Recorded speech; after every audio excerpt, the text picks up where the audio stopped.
He had it all: the money, the power, the perfect pregnant wife. But at the reading of his father's will, Cassian Winthorpe decided to destroy her. In front of his family and his mistress, he called his 7 months pregnant wife a gold digger and a fraud.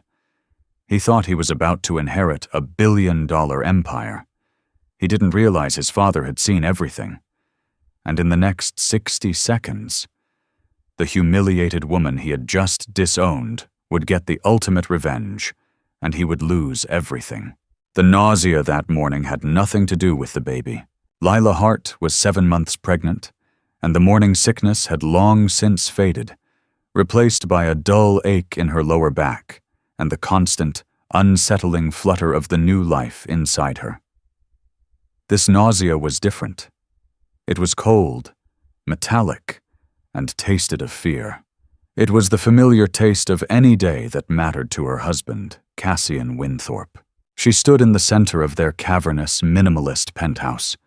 The windows, stretching 20 feet to the coffered ceiling, showed a bruised, purple-gray New York sky. Rain lashed against the glass, a sound that was almost, but not quite, drowned out by the sterile silence of the apartment. Cassian demanded silence. He demanded minimalism. He had systematically stripped the space of all her clutter: the vibrant textiles, the stacks of art history books, the cozy, overstuffed armchair she'd brought from her old life. Her old life. It felt like a story read about someone else. Lila, the promising young curator at a small but respected Chelsea gallery. The woman who could spot talent in a block of unformed clay, who wore paint-smeared jeans and laughed loudly. Cassian Winthorpe had fixed all that. He entered the room, not walking so much as conquering the space. He was a handsome man, in the sharp, predatory way of a hawk. His dark hair was perfect. His bespoke suit was perfect. He was buttoning his cufflink, a flash of platinum, and he didn't look at her. "The car is downstairs, Lila. Try to look presentable. My father's will, you know. People will be watching."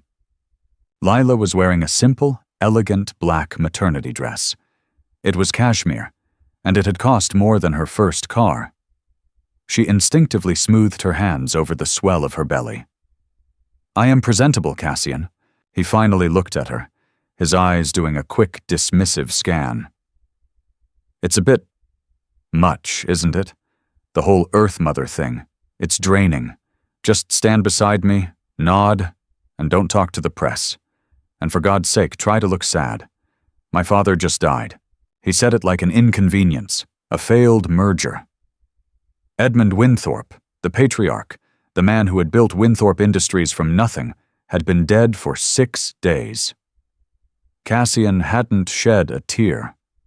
He'd only complained about the auditors. Edmund had been kind to her. In a distant, observant way. The last time she'd seen him, at a suffocating black-tie gala, he'd pulled her aside. While Cassian networked, Edmund had looked at her with eyes that were far too sharp for a man of his age. "He's all shine and no substance, my boy," the old man had rumbled, not looking at Cassian, but at her. "He breaks his toys. Don't let him break you." Lila had smiled weakly, thinking it was a strange comment. Now she understood it as a warning. "Are you coming or not?" Cassian snapped, already at the door. As she followed him to the private elevator, she slipped her hand into her pocket, her fingers closing around a small, cold object. It was an old-fashioned skeleton key, small and ornate. Edmund had given it to her 2 months ago, pressing it into her palm during a visit. "For the thing you value most," he'd said, his eyes twinkling. "A safe place." She had no idea what had opened, but she'd kept it. A tiny, secret act of defiance. She'd been living in Cassian's gilded cage for 2 years, her wings systematically clipped. He'd convinced her to quit her job. "A wife of mine doesn't work, darling. It's embarrassing." He'd managed their finances, giving her an allowance that he would freeze if she argued with him. He'd isolated her from her friends, calling them uncouth and grasping. Now she was just the pregnant wife, a pretty, silent accessory. The elevator doors opened to the lobby. She saw her, Sophia Rinaldi, Cassian's chief operating officer. Sophia was everything Lila was not. Sleek, sharp, and dressed in a blood-red sheath dress that was wildly inappropriate for a funeral, let alone a will reading. She was not pregnant. She was, however, Cassian's mistress. Lila knew. She had known for 6 months. The late-night meetings, the scent of a different perfume on his suits, the casual way Sophia would touch his arm in board meetings. It was a humiliation so profound, so open, that Lila had simply absorbed it.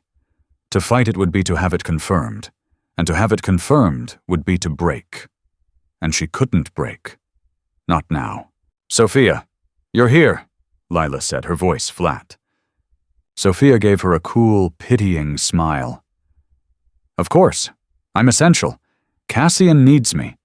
This is a business matter, after all." She looped her arm through Cassian's. "We should go. Gideon Blackwood hates to be kept waiting." Cassian didn't just allow it. He leaned into it. He looked back at his 7 months pregnant wife, standing alone in the vast, cold lobby. "Well, keep up, Lila." As she walked out into the rain, past the doorman who wouldn't meet her eyes, she felt the baby kick, a sharp, angry jab under her ribs. The nausea was back, and it was a promise. Today, something was going to shatter. The offices of Blackwood and Finch occupied the top floor of the Liver House, a landmark of corporate power.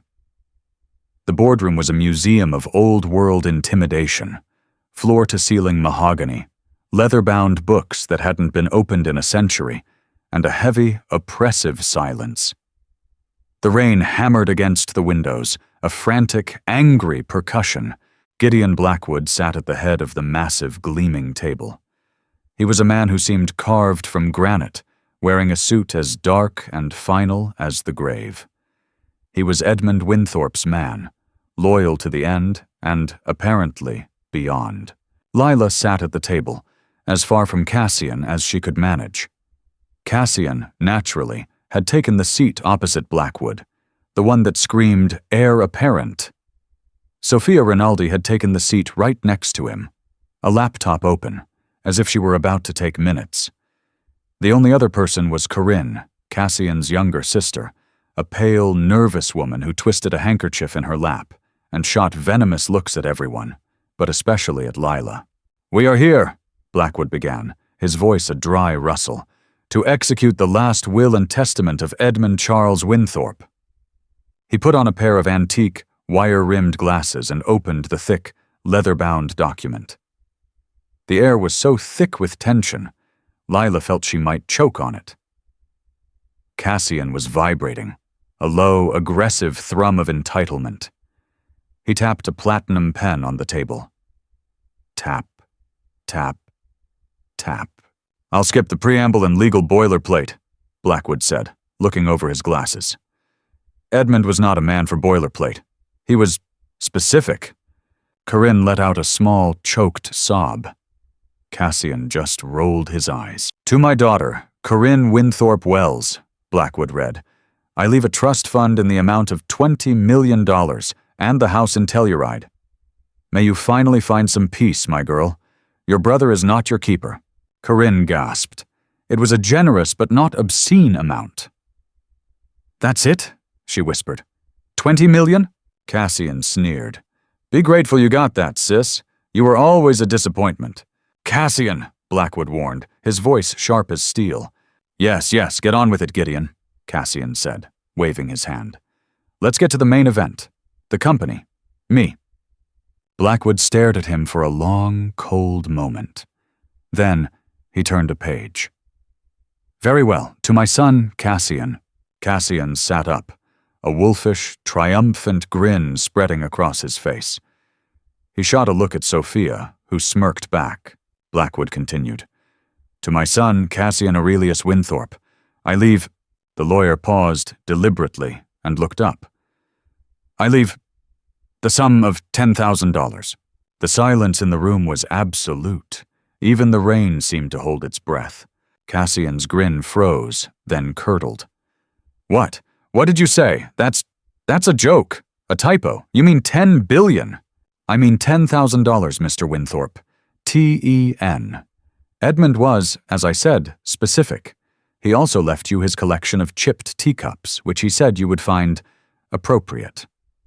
The color drained from Cassian's face, replaced by a blotchy, furious red. He stood up, knocking his heavy chair over.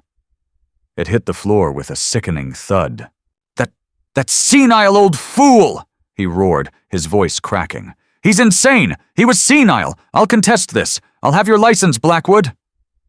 "I would sit down, Cassian," Blackwood said, his voice dangerously calm. "I will not sit down!" Cassian was pacing, unhinged, and then his wild, furious gaze landed on Lila. She flinched.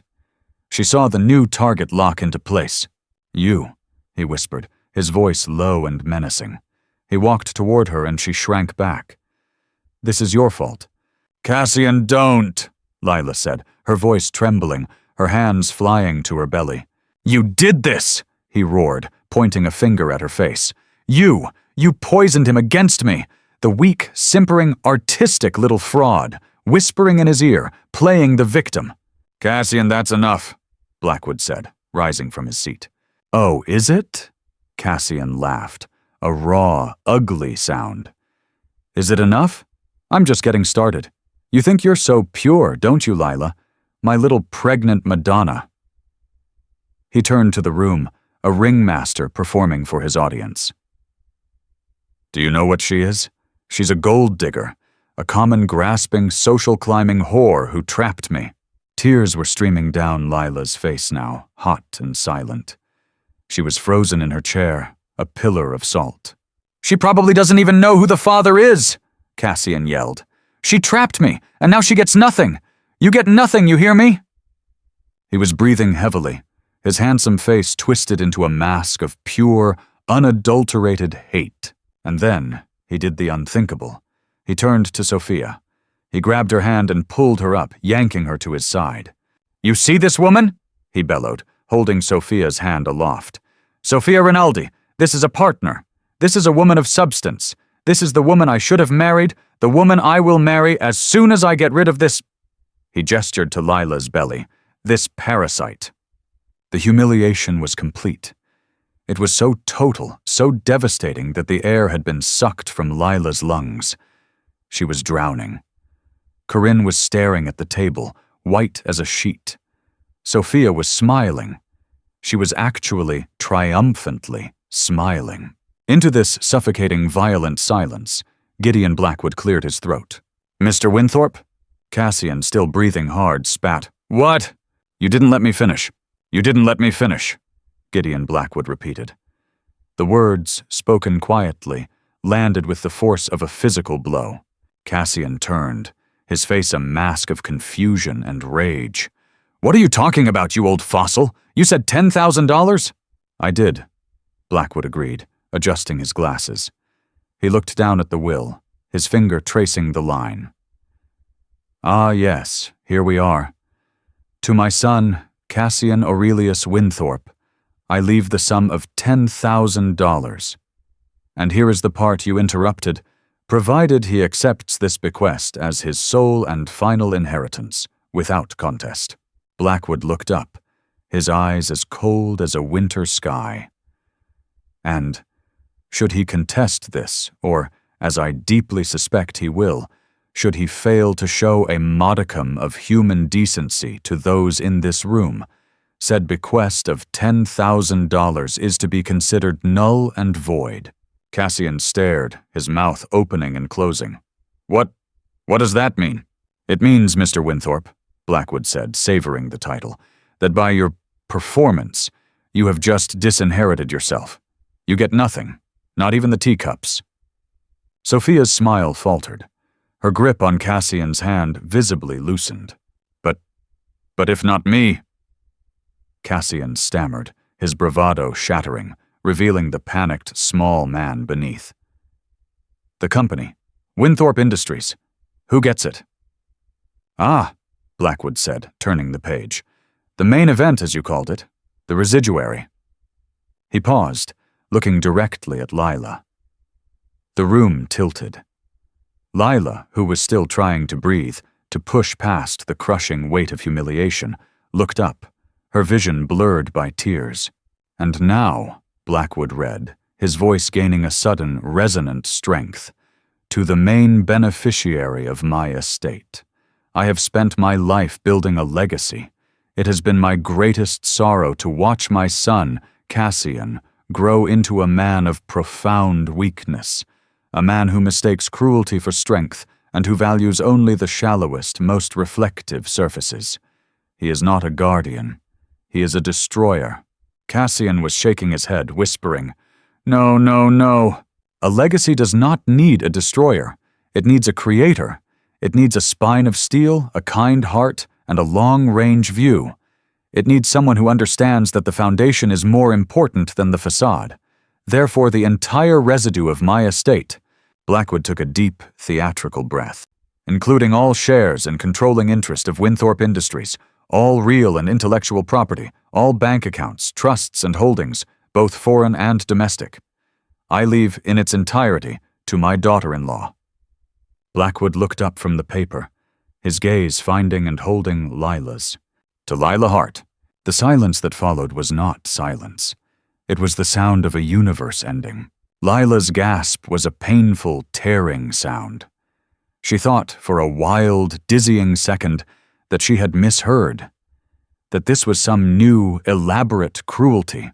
Cassian let out a sound. It was not a word. It was a high, strangled wail, the sound of a dying animal. "No, no, she can't! It's impossible! I am the heir!" Sophia Rinaldi had stumbled backward, her hand over her mouth, her eyes, for the first time, wide with genuine shock. She wasn't looking at Cassian. She was looking at Lila. She was looking at the new queen. "It's not possible," Cassian was chanting, clutching his head. "It's not legal." "Oh, it's perfectly legal," Blackwood said, a thin, satisfied smile playing on his lips. "Edmund and I spent 6 months on this will. It is ironclad, and it gets better." "Better?"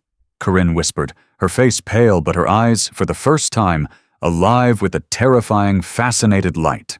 Edmund left a personal letter for Lila. He also left several addendums. "For example," Blackwood said, pulling a new sheaf of papers from a folder.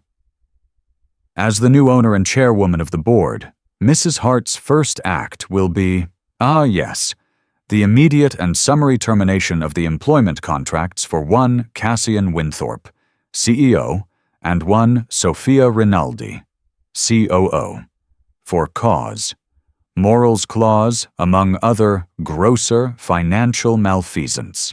Sophia let out a small, "Oh, you can't!" Cassian snarled, lunging for the table. "The board will never— I am the board!" "No, Cassian," Lila said. Her voice was a whisper.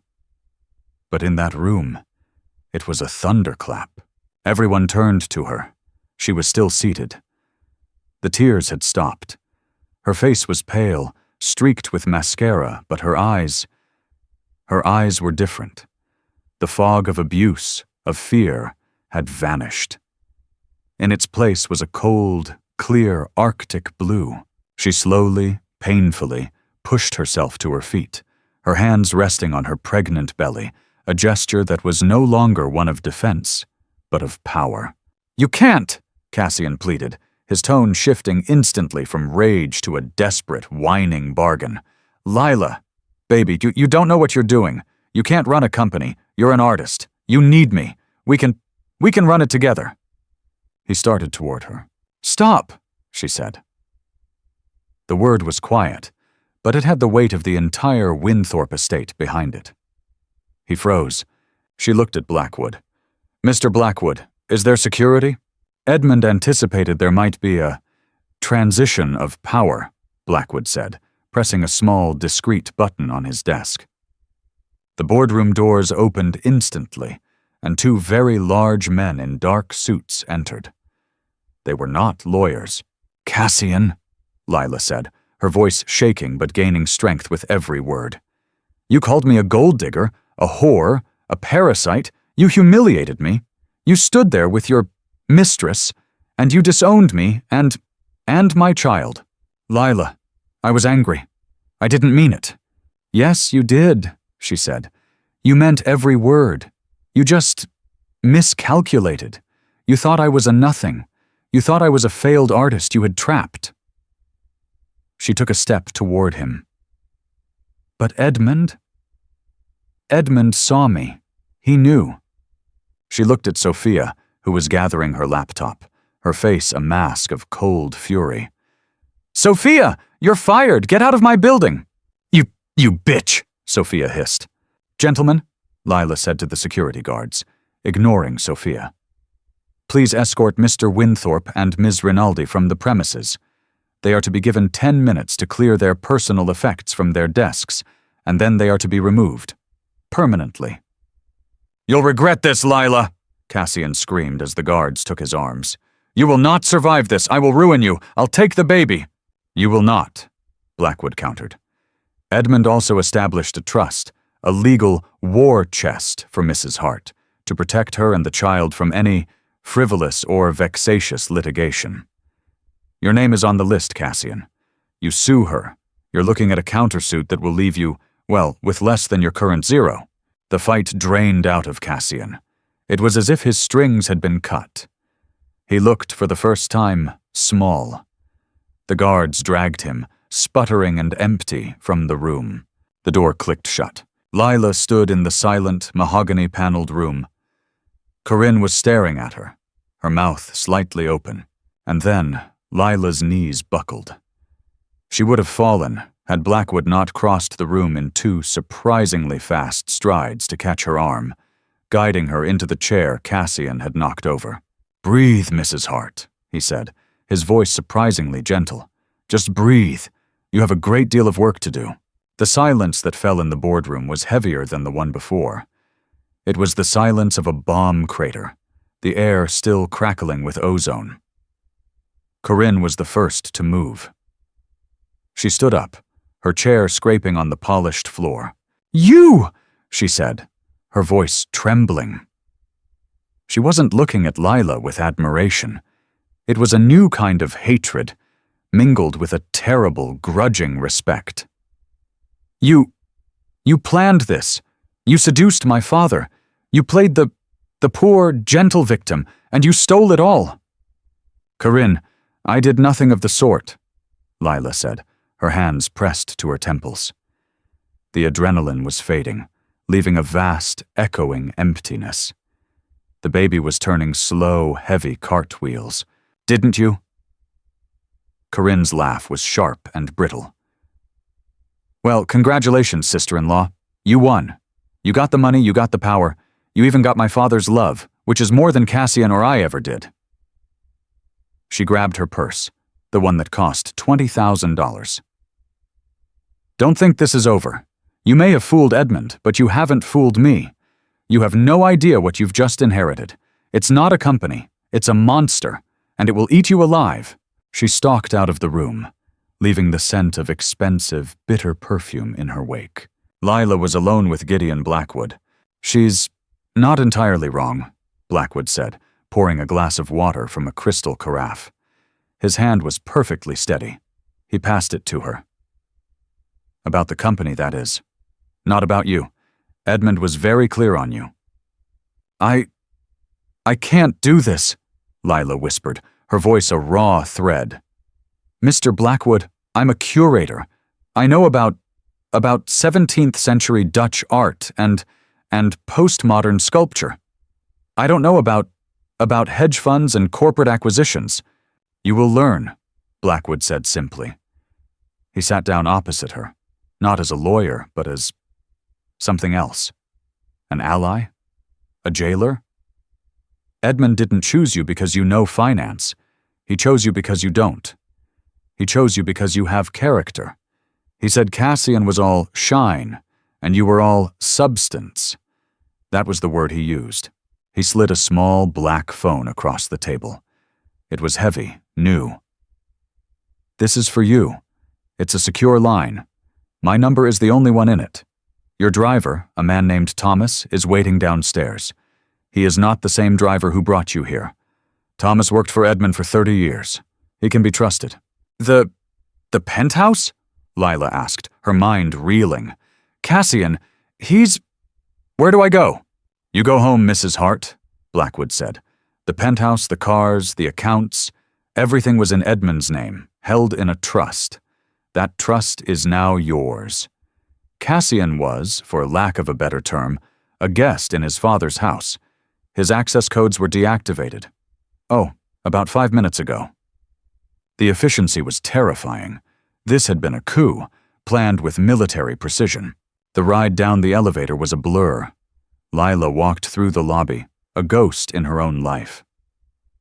The rain had stopped, leaving the air smelling of ozone and wet pavement. A black, gleaming Bentley was at the curb. Not Cassian's flashy, obnoxious sports car. This was an older, substantial, elegant machine. A man in a simple black suit held the door. "Mrs. Hart, I'm Thomas." He had kind eyes, wrinkled at the corners. The ride back to the Upper East Side was silent. Lila watched the city stream by, the faces, the lights, the movement. It was all a watercolor, blurred and indistinct. She was in profound, paralyzing shock. When she arrived at the penthouse, the doorman, who had previously ignored her, rushed to open the door. "Good afternoon, Mrs. Hart. A beautiful day." She stepped into the private elevator. The humiliation from Cassian felt like it had happened a lifetime ago, to a different person. The elevator doors opened onto her apartment. Her apartment. It was different. It was no longer silent.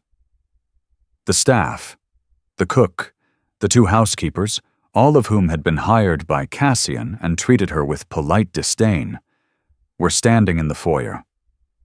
They looked terrified. A small, stern woman in a gray dress stepped forward. "Mrs. Hart, I am Mrs. Brandt, the head of household. We were informed of the transition. We serve at your pleasure. The power imbalance." It had just flipped, violently. These people who had watched her be systematically isolated were now hers to command. "Thank you, Mrs. Brandt," Lila said, her voice hoarse. "You may continue with your duties." She walked into the vast, cold living room. Cassian's things were everywhere. His jacket was slung over a chair. His glass of scotch from the night before was on the table. It was the home of the man who had destroyed her, and she had just inherited it. She felt a sudden, violent wave of not just nausea but rage. She walked to the sterile white wall where her favorite painting, a vibrant, chaotic abstract she'd bought from a new artist, used to hang. Cassian had replaced it with a framed, meaningless stock certificate. She grabbed the frame. It was heavy. With a cry that was half sob, half war cry, she ripped it from the wall and threw it to the marble floor. The glass shattered. It was the loudest sound she had made in this apartment in 2 years. The staff came running. "Mrs. Hart!" Lila was breathing heavily. Get it out," she said. The glass, ma'am?" "All of it," Lila said, a wild, dangerous energy filling her. "Get his things out, all of them. His clothes, his toiletries, his ugly, soulless furniture. Pack it. Send it to, I don't care. Send it to a shelter. No, they don't deserve that. Just get it out of my sight. Now." For the first time, Mrs. Brandt smiled. A tiny, thin, real smile. "At once, Mrs. Hart." Lila walked, trembling, to the master bedroom. She locked the door. Her phone buzzed. It was the secure phone. A text from Blackwood.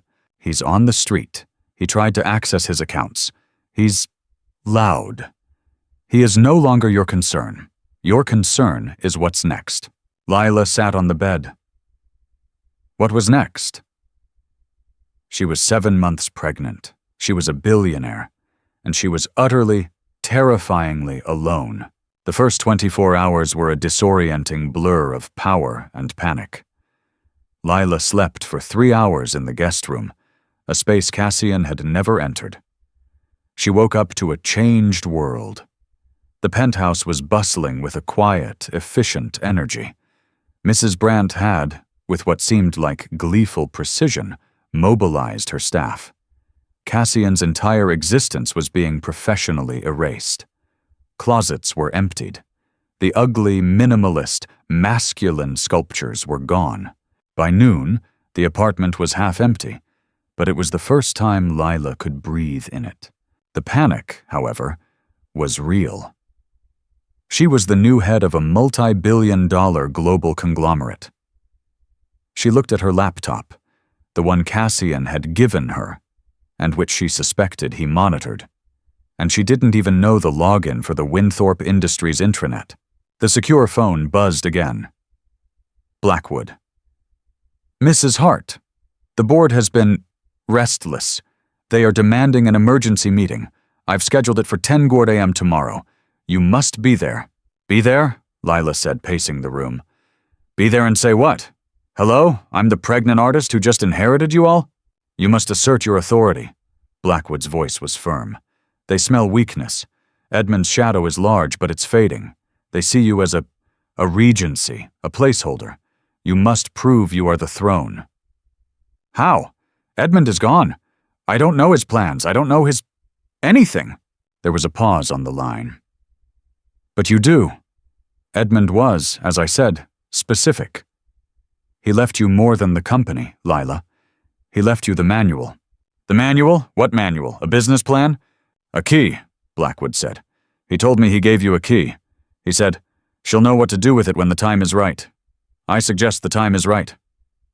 Lila's hand flew to her pocket, the small, ornate key. His study, she whispered. After Cassian's mother died, Edmund had kept his old, pre-war apartment on Park Avenue. He'd never moved into the sterile penthouse with Cassian. He'd maintained his old life, his old study.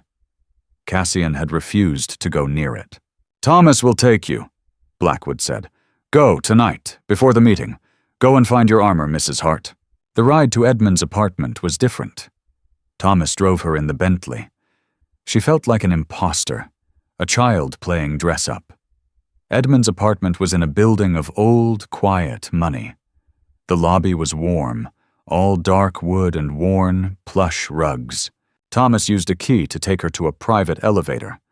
He never let anyone up here, ma'am. Not even Mr. Cassian. The elevator opened directly into the apartment.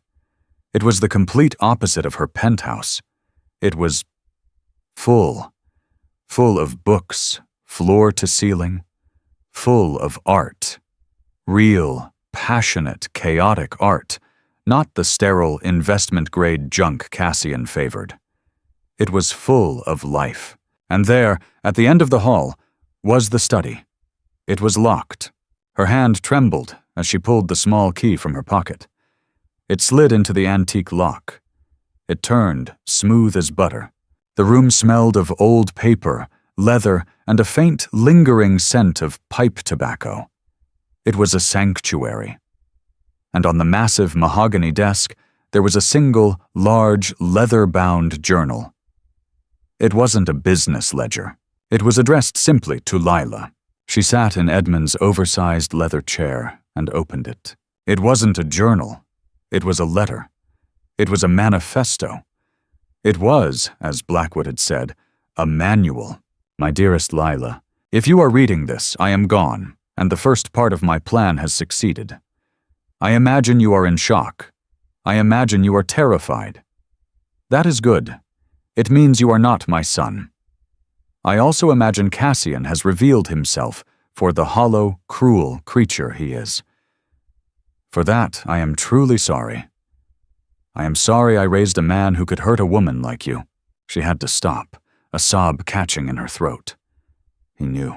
I have watched you for 2 years. I watched you at dinners, shrinking. I watched you give up your gallery. I watched you dim your own light to make my son's shallow shine seem brighter. And I watched you hide your spine. You think you have none. I know you have one of steel. I'm afraid, forcing you to find it. I have not left you a company, Lila. I have left you a weapon, and I have left you a map." The next several pages were a detailed, scathing, and brilliant analysis of his own company. He named names. He pointed out the rot. Henderson, on the board. He's a sycophant. He'll be the first to suggest an interim CEO. He's been skimming from the logistics division for a decade. The attached files will prove it. The Project Titan in Sophia Rinaldi's division. It's a ghost, a vanity project designed to funnel money to her and Cassian. Shut it down. It's bleeding us dry, and it's a criminal kickback scheme. It went on and on for 50 pages. He'd been watching everyone. He'd been compiling a dossier. He'd known about Cassian and Sophia. He'd known everything. He hadn't left her a burden. He'd left her an arsenal. The last page was different. It wasn't about business. He will fight you, Lila. He will try to take the child. He will say you are unstable, unfit. But you are the most fit person I know. I have, as Gideon will explain, set up a trust that makes you and the baby untouchable.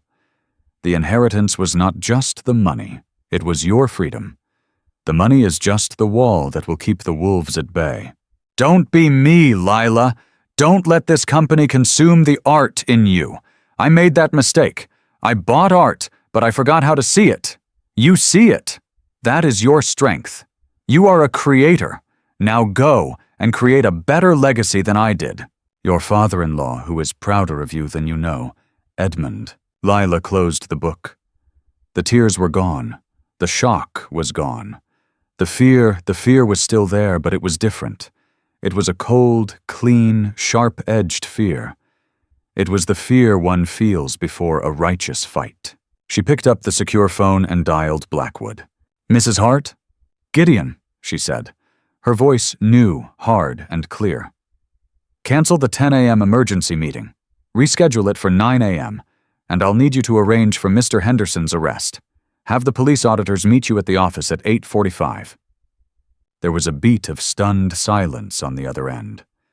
And then, for the first time, Lila heard Gideon Blackwood laugh. It was a dry, rusty, wonderful sound. "Yes, ma'am," he said. "Consider it done." The Winthorpe Industries boardroom was on the 50th floor, a glass-walled box that seemed to float over Manhattan. Lila had always found it terrifying. Today, she owned it. She walked in at 8:59 a.m. She was not the weeping, humiliated woman from Blackwood's office. She was dressed in a custom-tailored navy blue maternity dress that was the color of armor. Her hair was pulled back in a severe, elegant knot. Her only accessory was Edmund's journal, which she carried like a shield. The board was already assembled. It was a sea of gray-suited men, and one woman. They were all talking in low, urgent whispers. They hadn't been told about Henderson. When Lila entered, the room went silent. They were all looking at her belly. They saw a weakness, a problem. "Good morning, gentlemen," Lila said, her voice echoing in the vast room. She took the seat at the head of the table. Edmund's seat. A large, red-faced man. Henderson, just as Edmund had described, was the first to speak. He smiled, a patronizing, oily smile. "Mrs. Hart, Lila, what a surprise. We were all so saddened by Edmund's passing, and now this. We didn't expect to see you here, in your condition." "My condition is pregnancy, Mr. Henderson. It is not a terminal illness," Lila said, her voice ice. Of course," he stammered, his smile faltering. "It's just that, well, a company of this magnitude, it requires stability, a firm hand. We were, as a board, preparing to discuss appointing an interim CEO, someone to guide the ship, while you know, focus on your family." "An excellent idea, Mr. Henderson," Lila said. The room relaxed. The men smiled. "However," she continued, "I will be that hand. There will be no interim." The smiles vanished. Now, Lila, Henderson started, his voice turning from patronizing to angry. You are an art curator. You are a child. You cannot possibly understand what we do here. You will run this company into the ground. Edmund was senile. This is a farce. Mr. Henderson, Lila said, opening the journal. Are you familiar with a shell corporation named Titan Logistics based in Delaware? The color drained from Henderson's face. Or your consulting arrangement with the Port Authority in Singapore? The one that's paid you $4.3 million over the last 2 years? This is slander! Henderson sputtered, standing up. You can't prove a thing. I don't have to, Lila said, nodding to the door. They can. As if on cue, the boardroom doors opened. 2 NYPD detectives and a team of forensic accountants, led by Gideon Blackwood, entered the room. Robert Henderson, the detective said, you're under arrest for fraud, embezzlement, and racketeering. The boardroom descended into chaos. Henderson was shouting. The other board members were on their feet, yelling, What is the meaning of this? Lila stood up, her hands flat on the table. Sit down, she yelled. The room once again fell silent. They stared at her. Mr. Henderson, Lila said calmly, as he was being handcuffed, was a thief. My father-in-law, who was not senile, was aware of it for some time. He was also aware, she said, her eyes scanning the other horrified faces, of all your little secrets, your golden parachutes, your pet projects, your indiscretions. She let the threat hang in the air. Winthorpe Industries is at a crossroads, she said, her voice ringing with a power she didn't know she possessed. For the last 2 years, it has been mismanaged by Cassian Winthorpe and his COO, Ms. Rinaldi. It has been a bank for their vanity and a cover for their crimes. As of yesterday, they are both gone. She looked at the board, one by one. Project Titan, as of this morning, is dissolved. The entire division is under audit. We are bleeding cash, and it stops today. Edmund Winthorpe built this company on a foundation of steel. It has been corrupted by rot. I am here to cut the rot out. She held up the journal. Edmund left me his roadmap. I suggest you all find your loyalty, to me or to this company, because if you are loyal to anything else, I will find out, and you will follow Mr. Henderson. She looked at the terrified, pale faces. Are there any other motions, any other suggestions for an interim CEO? Silence. Good. She nodded. Gideon, you'll be acting as my interim COO. You all know him. His first order of business will be accepting your resignations, or your oaths of fealty. Meeting adjourned. She turned and walked out of the room, her head held high. She made it to the private elevator before her legs gave out. She leaned against the wall, her entire body shaking, and rubbed her belly. Well, baby, she whispered, her voice trembling. I guess we're in charge now. The private moment was broken by a call.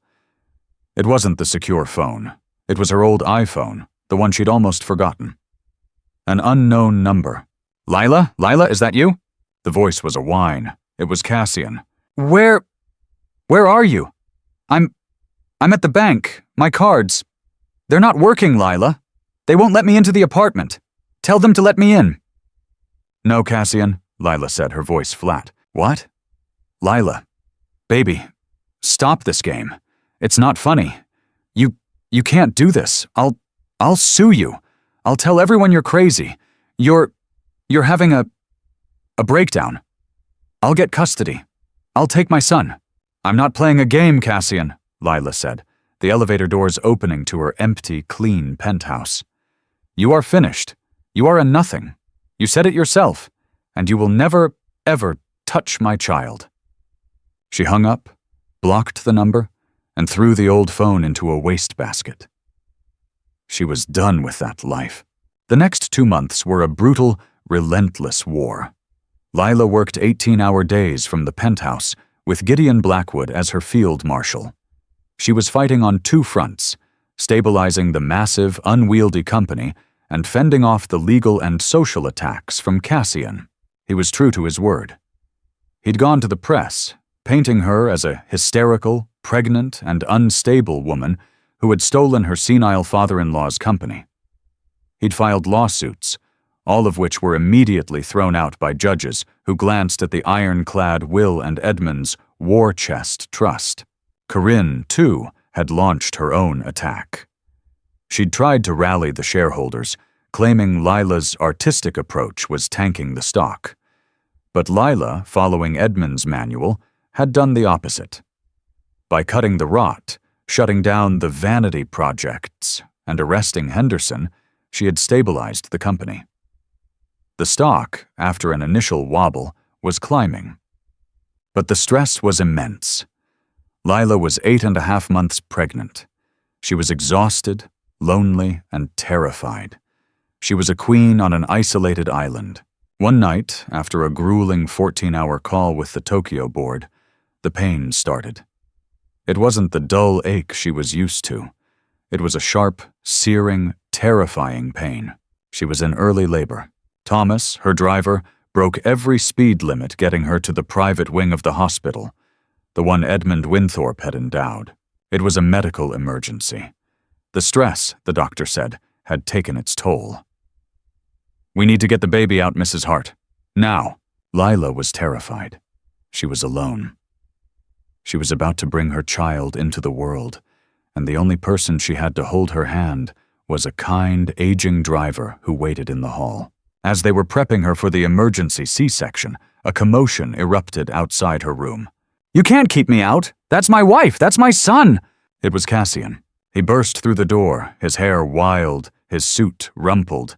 He didn't look like the sharp, cold man he'd been. He looked broken, desperate. "Lila," he said, rushing to her bedside. "Lila, I heard. I came as soon as I heard." "Get out!" she panted, clutching her stomach as a contraction ripped through her.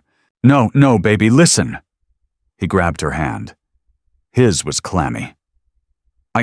I'm so sorry. I've been a monster, an idiot. The money, my father. It made me insane." He was crying. Real, actual tears. "I don't care about the company. I don't. I heard you were in trouble. I want to be here. For you, for our son."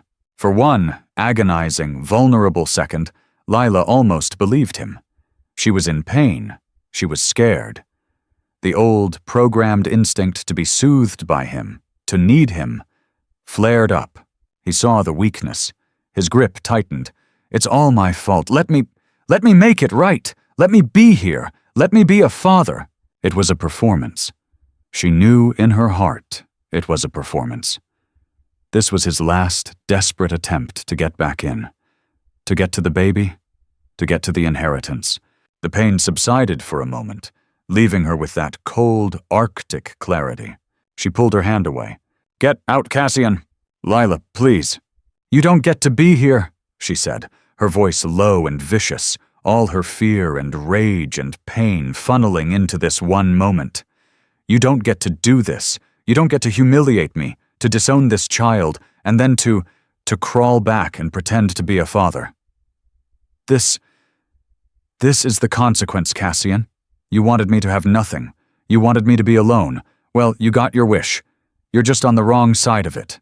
"Lila!" "Security!" she screamed, the word tearing from her throat. Hospital staff and Thomas were in the room in an instant. "Get him out of here!" Lila ordered, tears of pain and fury streaming down her face. "He is to have no contact, no access. He is not the father. He is nothing." Cassian looked stunned. He looked at the woman in the bed, pale, sweating, in agony, but with eyes of iron. And he finally understood. He had lost. He had lost completely.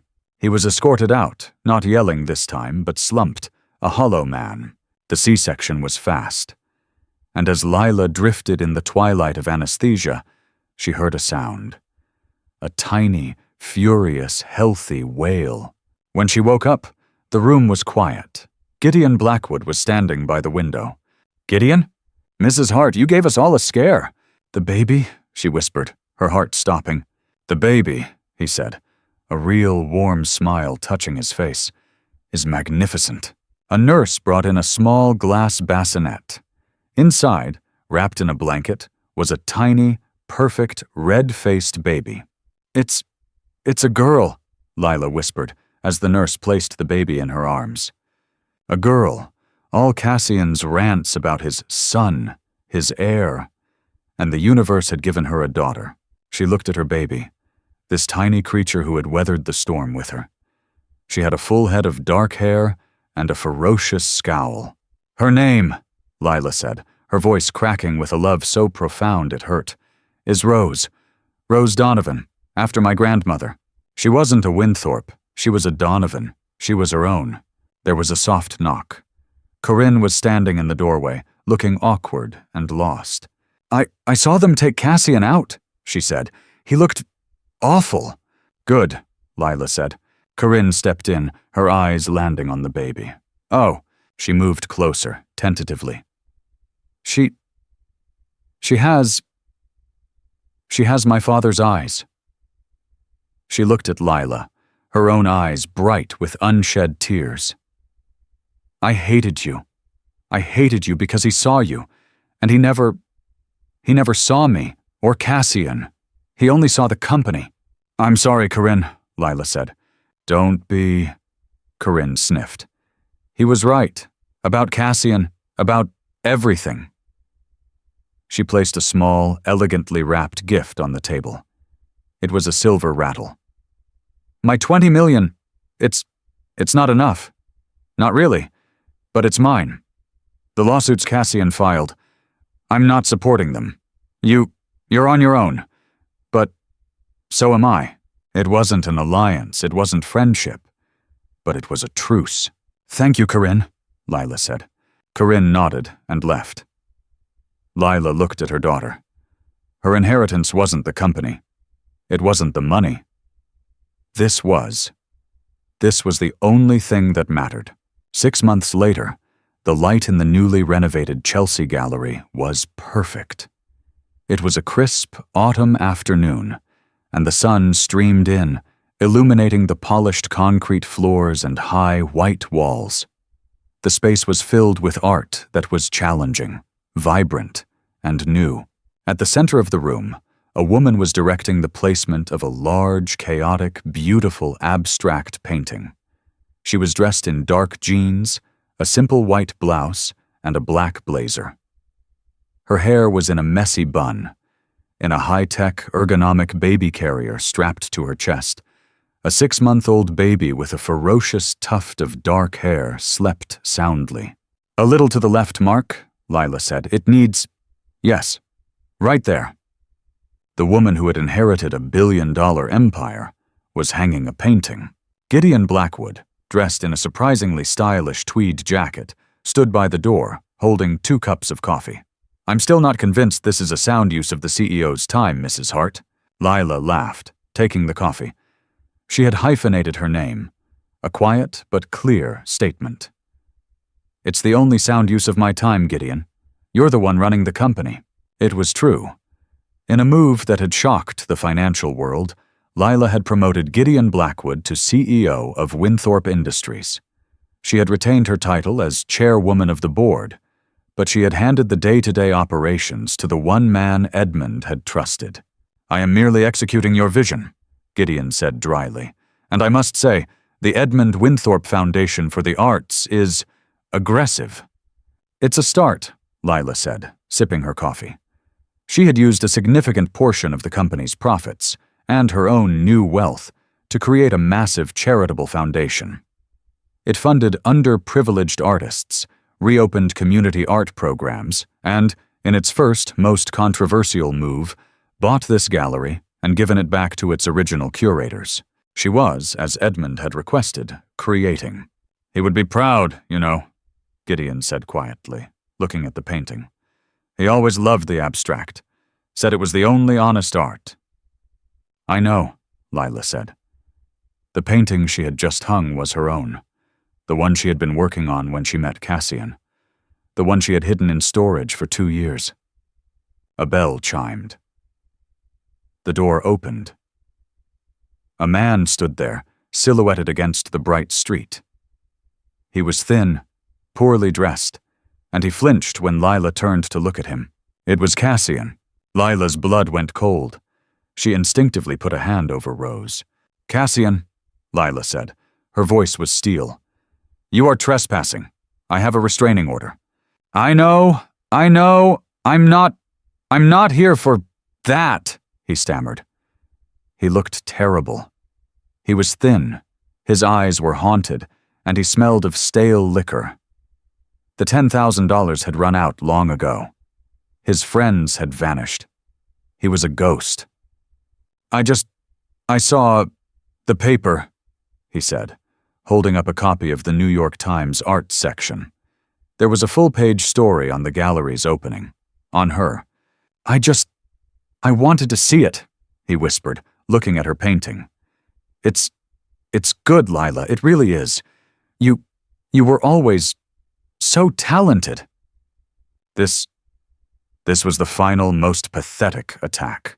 The plea for pity, the last desperate attempt to find a crack. Lila looked at him.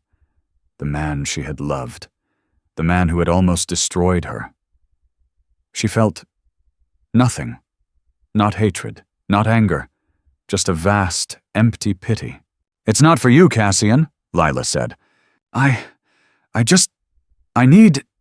Can I see her? Just once? From far away?" he pleaded, his eyes fixing on the sleeping bundle on her chest. Rose, as if sensing him, stirred and made a small, unhappy sound. "No," Lila said. "You don't get to see her. You don't get to know her. You gave up that right when you called her a parasite." She took a step forward, and he flinched back. "You need to go. Now, or I will have you arrested." "Lila, please." "Go, Cassian. Go and get well, or don't. But you are not part of this story anymore." He looked at her for a long moment. A man staring at a locked door. He saw no key, no knob, just a solid, impenetrable wall. He turned and, with his shoulders slumped, shuffled out of her gallery and out of her life. Gideon Blackwood let out a breath. "That was well done." Lila turned back to the painting, her heart hammering. "He's pathetic." "He is, and you are not." She looked at her work. She looked at her daughter. The humiliation had been public, scalding, and designed to break her. But it hadn't. It had burned away the dross, the fear, the woman she had been pretending to be. The inheritance wasn't the money, it wasn't the company. Edmund had been wrong about that. The inheritance was her. Her art, her strength, her daughter. She smiled. A real, full, genuine smile. "Let's open the doors, Gideon. We have work to do." And so, Lila Hart, the woman they tried to break, rebuilt an empire, not with steel and glass, but with art and heart. She learned that true power isn't about what you inherit, but what you build. Her humiliation was public, but her redemption was hers, and she and her daughter were finally free. What did you think of Lila's ultimate revenge? Do you believe people like Cassian can ever truly change, or was his final appearance just another manipulation? Let us know your thoughts in the comments below. And if you love stories about incredible strength and karmic justice, be sure to like this video, share it with a friend, and subscribe for more powerful real-life stories.